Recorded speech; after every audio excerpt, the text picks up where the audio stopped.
Good morning dear students. अब जो हम टॉपिक पढ़ते हैं उसका नाम है जीवाणु में जनन। क्या नाम है? जीवाणु में जनन। ठीक है, जीवाणु में जनन।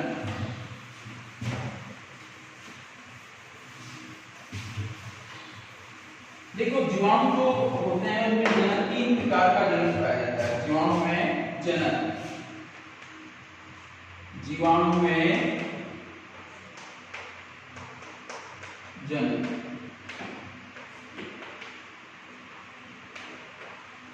Reproduction in bacteria, reproduction in bacteria, reproduction in bacteria. कितने प्रकार का? 3 प्रकार का। पहला है कायिक जनन, दूसरा है अलैंगिक जनन, तीसरा है लैंगिक जनन। तीसरा है लैंगिक जनन। Vegetative reproduction, asexual reproduction and sexual reproduction। ठीक है, पहले हम पढ़ेंगे कायिक जनन के बारे में। किसके बारे में? कायिक जनन के बारे में। देखो, कायिक जनन जो होता है बैक्टीरिया, देखो कायिक जनन की कुछ 2 विधियां हैं। पहले है देविखंडन, दूसरा है मुकुलन। दूसरी विधि कौन सी है? मुकुलन। ठीक है, यानी जीवाणु जो होते हैं उनमें 3 प्रकार का जनन पाया जाता है। वेजिटेटिव कायिक जनन, अलैंगिक जनन और लैंगिक जनन। ठीक है, कितने प्रकार का जनन पाया जाएगा? 3 प्रकार का जनन पाया जाएगा। पहले देखो, कायिक जनन की 2 विधियां, देविखंडन और मुकुलन। पहले हम पढ़ेंगे देविखंडन के बारे में। किसके बारे में? देविखंडन के बारे में। कायिक जनन की कौन सी विधि? पहली विधि।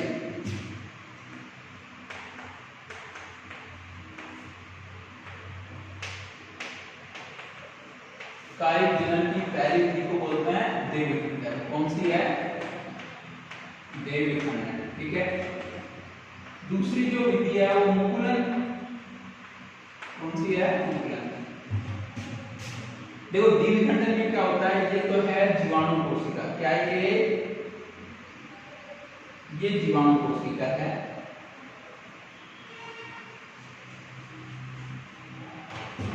ये है जीवाणु कोशिका।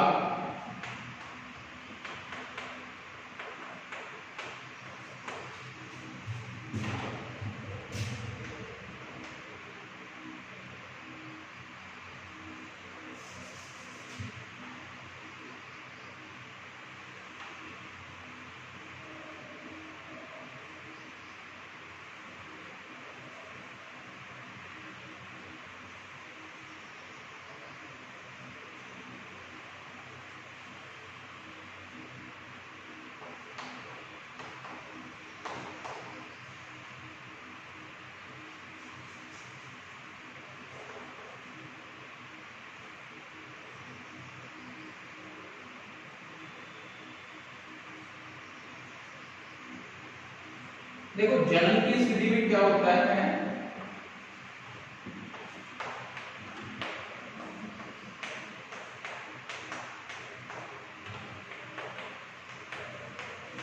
देखो, जनन की स्थिति में क्या होता है? सर्वप्रथम जो जीवाणु कोशिका है, जनन की स्थिति में क्या होता है? सर्वप्रथम जो जीवाणु कोशिका है उसके मध्य में एक खास संरचना विकसित होती है।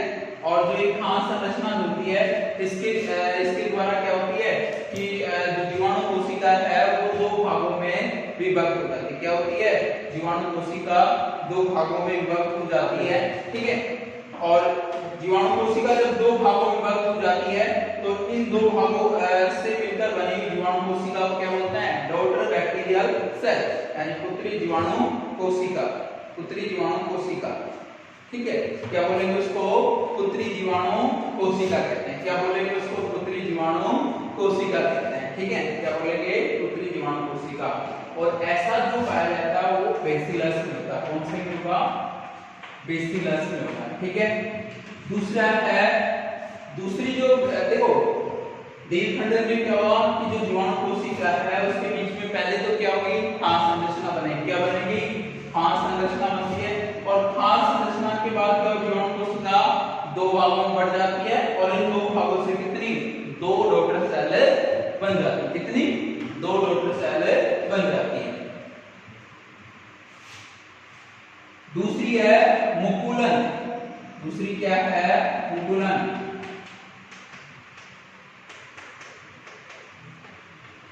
दूसरी क्या है, मुकुलन। देखो दूसरी जो विधि होती है, दूसरी जो विधि है उसको क्या बोलेंगे, मुकुलन। तो मुकुलन में क्या होगा कि जैसे ये जीवाणु कोशिका है, देखो मुकुलन में क्या होगा, जैसे ये जीवाणु कोशिका है, ठीक है, और इस जीवाणु कोशिका की बाह्य सतह पर एक छोटी गांठ समान संरचना बन जाती है जिसको कलिका कहते हैं। क्या बोलते हैं उसको, कलिका। देखो जनन की स्थिति में क्या होगा, जीवाणु कोशिका की, जनन की स्थिति में जीवाणु कोशिका की बाह्य सतह पर, जनन की स्थिति में जीवाणु कोशिका की बाह्य सतह पर एक कलिका संरचना बन जाती है जिसे मुकुल भी कहते हैं। और ये मुकुल जो होती है वो जीवाणु कोशिका से अलग होकर नई जीवाणु कोशिका बना लेती है। क्या करती है, ये नई जीवाणु कोशिका बना लेती है, ठीक है। क्या करती है, ये नई जीवाणु कोशिका बना लेती है। मुकुल में क्या होगा, जनन की स्थिति में जीवाणु कोशिका की बाह्य सतह पर एक छोटी कलिका समान संरचना बन जाती है जो जीवाणु कोशिका से अलग होकर नई जीवाणु कोशिका बना लेती है। और अब हम बात कर रहे थे कि भाई जो जीवाणु कोशिका होती है उसको तीन प्रकार का जनन होगा, या जीवाणु में तीन प्रकार का जनन पाया जाता है, कायिक जनन, अलैंगिक और लैंगिक। कायिक जनन में दो विधियां होंगी। अब हम बात करें अलैंगिक जनन। कौन सा, अलैंगिक जनन।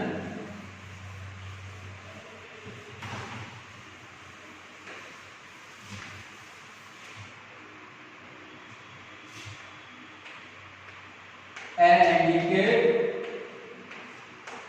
जनन, asexual reproduction, asexual reproduction। इसमें दो प्रकार से होता है, कोनिडिया द्वारा और दूसरा अंतःबीजाणु द्वारा।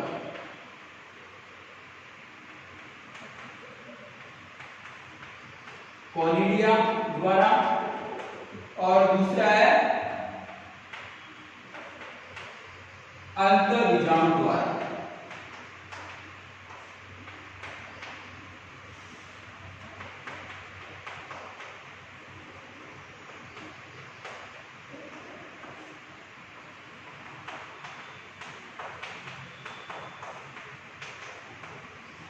कोनिडिया द्वारा और अंतःबीजाणु द्वारा। देखो पहले बात करें कोनिडिया द्वारा। देखो जनन की स्थिति में क्या होगा, जैसे ये जीवाणु कोशिका है, बैक्टीरियल सेल, ये क्या है, बैक्टीरियल सेल। जैसे ये क्या है, बैक्टीरियल सेल।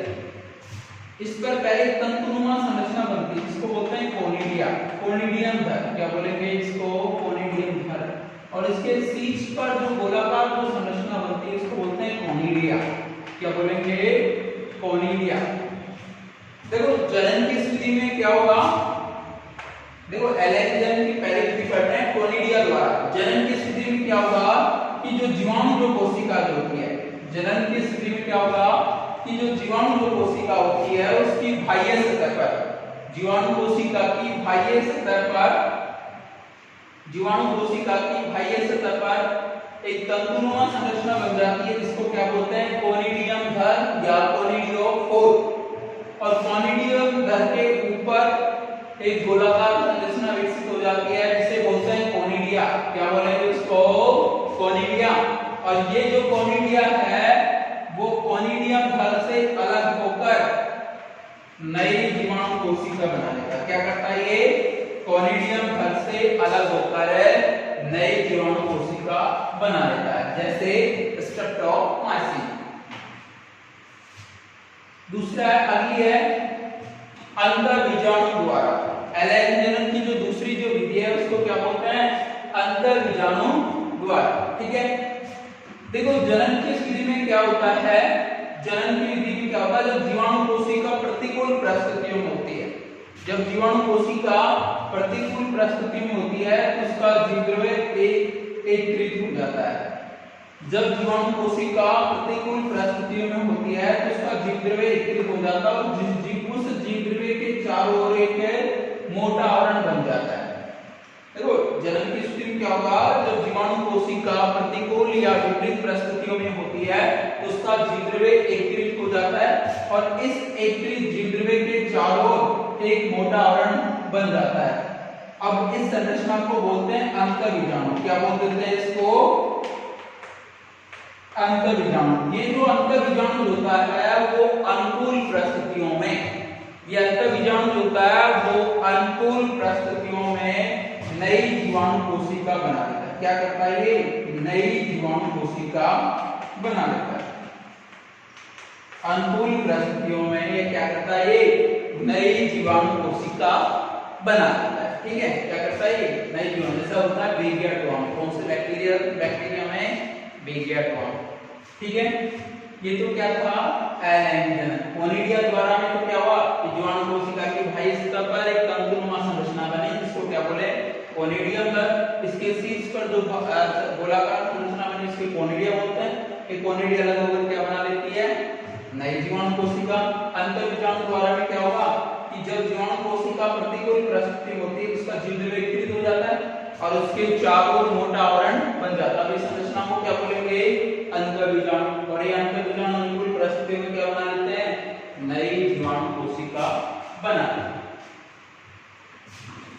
देखो जनन की जो तीसरी जो विधि है उसको बोलते हैं लैंगिक जनन। क्या बोलते हैं उसको, लैंगिक जनन।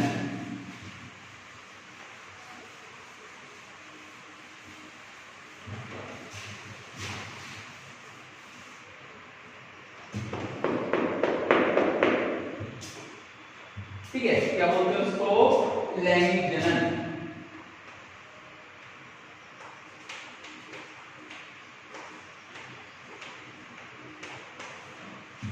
लैंगिक जनन। देखो लैंगिक जो जनन जो होता है, सेक्सुअल रिप्रोडक्शन जो होता है, इसको कुछ विधियों में बांटा गया है। जैसे पहली जो विधि का जो नाम दिया गया है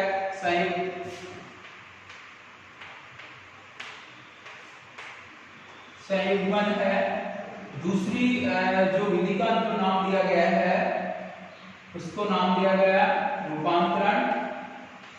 क्या नाम दिया गया है, रूपांतरण। तीसरी जो विधि है उसको नाम दिया गया पारगमन।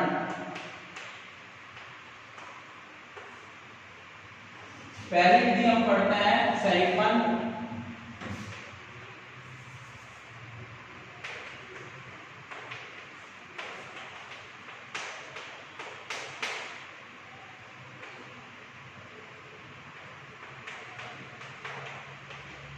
पहली जो विधि कौन सी है, संयुग्मन।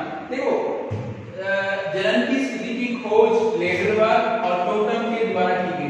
जनन की स्थिति की खोज लेडरबर्ग व टोटम के द्वारा की गई थी। जनन की स्थिति की खोज लेडरबर्ग व टोटम के द्वारा की गई। किसके द्वारा, लेडरबर्ग व टोटम। ये क्या कहते हैं, लेडरबर्ग और जो टोटम होते हैं वो कहते हैं कि जनन की स्थिति में दो कोशिकाएं भाग लेती हैं, दाता कोशिका और ग्राही कोशिका। कौन सी कोशिकाएं भाग लेती हैं, दाता कोशिका व ग्राही कोशिका। लैंगिक जनन की स्थिति की खोज किसके द्वारा की गई थी, लेडरबर्ग व टोटम के द्वारा। किसके द्वारा की गई थी, लेडरबर्ग व टोटम के द्वारा की गई थी। किसमें की गई थी, इकोलाई में। किसमें की गई थी, इकोलाई में की गई थी। ठीक है, अब इसमें इनके अनुसार लेडरबर्ग व टोटम के अनुसार जनन की स्थिति में दो कोशिकाएं भाग लेती हैं जिसको बोलते हैं दाता कोशिका व ग्राही कोशिका। क्या बोलेंगे, दाता कोशिका व ग्राही कोशिका। दाता कोशिका इसका दूसरा नाम है F प्लस प्रभेद। क्या बोलेंगे? F प्लस प्रभेद। दूसरी है ग्राही कोशिका। ग्राही कोशिका या F माइनस प्रभेद। ये हो गई दाता कोशिका।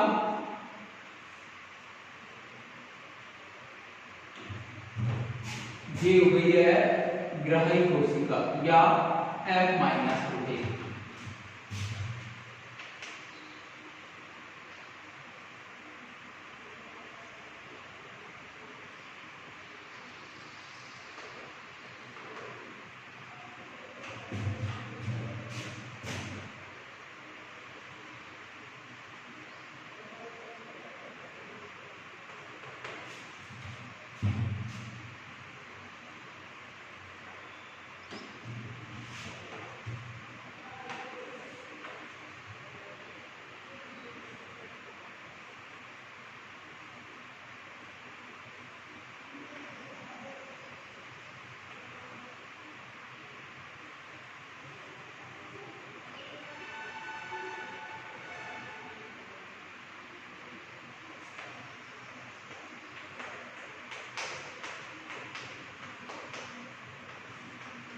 देखो जलन की जो हम विधि पढ़ रहे हैं कौन सी? सैगमन। सैगमन की जो खोज है लेडरबर्ग। सैगमन की जो खोज है लेडरबर्ग व टोटम के द्वारा की गई। किसके द्वारा? लेडरबर्ग और टोटम के द्वारा की गई थी। कौन से जीवाणु में की थी? इकोलाई में। कौन से जीवाणु की थी? इकोलाई में की थी। ठीक है, किसमें की थी? इकोलाई में। किसमें? इकोलाई में की थी। और इन्होंने क्या बताया कि जनन की स्थिति में दो कोशिकाएं भाग लेती हैं। कितनी कोशिकाएं भाग लेती हैं? दो कोशिकाएं भाग लेती हैं। एक को बोलते हैं दाता कोशिका और दूसरी को क्या बोलते हैं? ग्राही कोशिका। क्या बोलते हैं? दूसरी को ग्राही कोशिका बोलते हैं। दाता कोशिका उसका दूसरा नाम F प्लस प्रभेद और ग्राही कोशिका उसका दूसरा जो नाम होता है F माइनस प्रभेद। क्या नाम होता है? F माइनस प्रभेद।